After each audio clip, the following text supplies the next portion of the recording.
తొమ్మిదో తారీఖు రోజు ఈ గోడలు హైకోర్టు 8వ తారీఖు రోజు ఆర్డర్ ఇచ్చింది. మా ఎలిగేషన్ కాదు, ఈ గ్రామంలో ఉన్నటువంటి రైతులందరూ చెప్తుంది ఏంటంటే మీరే నిలబడి తప్పుడు కేసులు పెట్టి ఈ గోడలు కట్టించి గూగుల్ మ్యాప్లు చూడండి. 9వ తారీఖు రోజు ఈ గోడలు ఉంటే మేము లేచిపోతాం.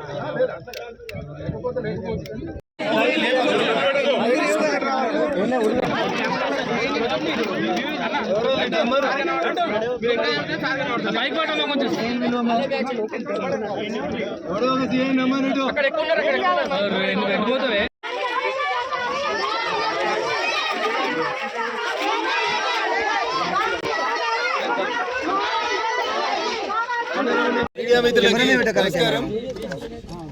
గత వారం రోజులుగా సంక్రాంతి సెలవులు వచ్చిన తర్వాత కనీసం ఈ రోడ్డు మీదకి మనిషి వస్తే మనుషుల మీద కేసులు పెట్టి పోలీసులు ఒక అరాచక వ్యవస్థను ఇక్కడ సృష్టించారు.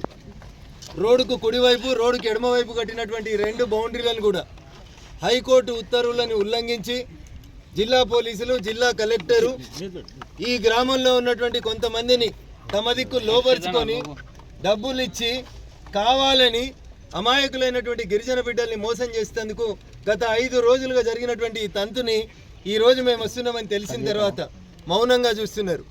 జిల్లా పోలీసు యంత్రాంగానికి జిల్లా కలెక్టర్ గారికి నేను చాలా స్పష్టంగా 2 డిమాండ్లు గ్రామస్తుల పక్షాన పెట్టదలుచుకున్నాం.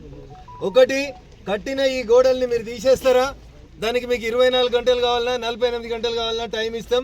మర్యాదగా ఈ కట్టిన గోడల్ని ప్రభుత్వ అధికారులే దగ్గరుండి ఏ బౌన్సర్లను అడ్డం పెట్టి అయితే మా మీద ఊరోళ్ళ మీద కేసులు పెట్టి కట్టిర్రో ఈ 2 గోడలు తీసేసి బిలాదాకల్ భూములు వెలిమెలకు తాండాకి కొండకల్ తాండాకి సంబంధం లేనటువంటి మిగులు భూములు ఏవైతున్నాయో ఆ భూముల్ని గిరిజనులే కాస్త చేసుకున్నారు కాబట్టి గిరిజనులకు ఇవ్వాలి. అక్రమంగా ఈ భూములని ఏ రెడ్డి గారికి అయితే రాసియాలని ప్రభుత్వం ప్రయత్నం చేసిందో ఆ అక్రమ పట్టాలని వెంటనే రద్దు చేయాలని జిల్లా కలెక్టర్ గారిని CCLA కమిషనర్ గారిని ఈ సందర్భంగా డిమాండ్ చేస్తా ఉన్నాం. ఇవాళ మేము 10 మందితోటే మొదలు పెట్టవచ్చు. మీరు మర్యాదగా ఈ గోడల్ని మీరు తొలగించకున్నా, గరీబోళ్ళు దున్నుకున్న భూములలో వాళ్ళ కాగితాలు పట్టాలు ఇవ్వకున్నా, దొంగ కాగితాలని తయారు చేసి మా మీదికి కావాలని ఈ ఊరోళ్ళనే కొంతమందిని పంపించి కొట్లాట కయ్యాన్ని కాలు దిగితే జరిగే పరిణామాలన్నింటికి కూడా కాంగ్రెస్ ప్రభుత్వం రాష్ట్ర ముఖ్యమంత్రి రేవంత్ రెడ్డి గారే బాధ్యత వహించాలని ఈ సందర్భంగా హెచ్చరిస్తా ఉన్నాం. ముఖ్యమంత్రి గారు, నేను అనుకుంటున్నా ఇది మీకు తెలియకుండానే DGP గారు ఇంటెలిజెన్స్ ఐజీ మీకు దాచిపెట్టి కొంతమంది దొంగలకు సర్ది కట్టి తప్పుడు పద్ధతులలో ఈ గోడలు కట్టిండ్రు. గూగుల్ మ్యాప్లు తీయండ్రి. 9వ తారీఖు రోజు ఈ గోడలు ఉన్నాయా చూడండి. 9వ తారీఖు రోజు లేని గోడలు ఇలా 17వ తారీఖు ఎట్లొచ్చినాయి? రాత్రులకు రాత్రులు పోలీసు వాళ్ళు పర్యవేక్షణలో ఉండి ఈ గోడలు ఎట్లా కట్టించారో ఒకసారి చెప్పాలి. 9వ తారీఖు రోజు ఉన్నటువంటి భూమి పరిస్థితిని తిరిగి పునరుద్ధరించకపోతే తప్పకుండా చట్టాన్ని చేతుల్లోకి తీసుకుంటాం.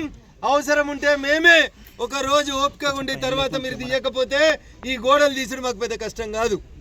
అయ్యా, ప్రైవేట్ వ్యక్తులు ఎవరైతే ప్రభుత్వాన్ని మేనేజ్ చేసి పట్టాలు తెచ్చుకున్నారో ఈ 85 ఎకరాల బిలాదాకల్ భూములు వెలిమెల తాండాకు సంబంధించి, శంకర్పల్లి మండలం కొండకల్ తాండాకు సంబంధించి గిరిజనులు పేద రైతులు సాగు చేసుకుంటున్న భూములకి ఇచ్చిన దొంగ పట్టాలన్నింటినీ కూడా రద్దు చేయాలి. చేయని పక్షంలో ఖచ్చితంగా ఈ పోరాటాన్ని ముందుకు తీసుకుపోతాం. యాందాకైనా ఈ గరీబుల పక్షాన నిలబడతా అని చెప్పి స్థానిక ఎంపీగా నా పార్లమెంట్ పరిధిలో ఇట్లా బౌన్సర్లు వచ్చి గూండాలు వచ్చి గోడలు కడుతుంటే చూడలేక పేదోళ్ళ పక్షాన్ని ఇక్కడికి వచ్చినాం. సిన్సియర్గా అడుగుతా ఉన్నాం. జిల్లా కలెక్టర్ గారు, జిల్లా SP గారు ఇద్దరు రావాలి. వచ్చేంత వరదాకా మా ఈ దీక్షను ఇక్కడే కంటిన్యూ చేస్తాం. ఖచ్చితంగా అవసరమైతే వంట వార్పు చేస్తాం. ఎన్ని రోజులైనా ఉంటాం. మీరు తీయకపోతే ఎట్లా రాత్రిపూట చీకట్ల కట్టిర్రో అట్లా రాత్రిపూట చీకట్ల ఈ గోడలు తీసేందుకు కూడా మాకేం పెద్ద కష్టం కాదని చెప్పి ఈ సందర్భంగా రాష్ట్ర ప్రభుత్వాన్ని హెచ్చరిస్తా ఉన్నాం.